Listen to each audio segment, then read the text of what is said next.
When the Sandinistas came to power in Nicaragua 10 years ago, filled with ideals and hopes for their nation and their people, they discovered a very awful thing. And it wasn't about themselves, even though they had to do it to themselves.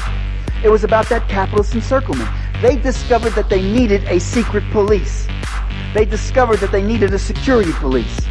Because all around them, coming in from two borders and within their own society, were acts of sabotage, espionage, attack, mercenary invasion, and the like.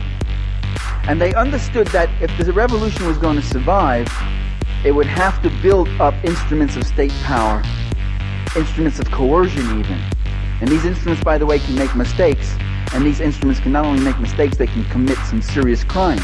If there had been no invasion, if there had been no espionage, if there had been no attack, if there had been no White Guard armies burning villages, there wouldn't have been a Red Army of that side. There wouldn't have been a Stalin, there wouldn't have been a KGB. If there hadn't been a CIA, there wouldn't have been a KGB. If there hadn't been a NATO encirclement, there wouldn't have been a Warsaw Pact.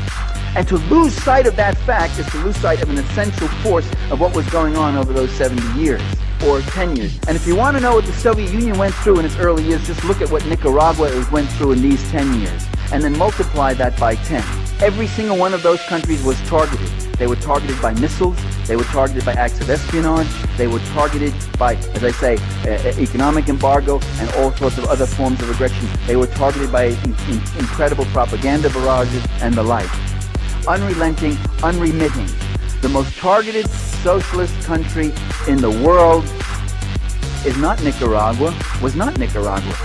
Not even Cuba, it was the Soviet Union. All those missiles were pointing to the USSR. They still are, and they're still building those missiles, and they're refusing to negotiate those missiles. Mercenary armies, destruction of the productive facilities of society, more invasion, more sabotage, economic boycott, economic embargo, monetary embargo, technological embargo.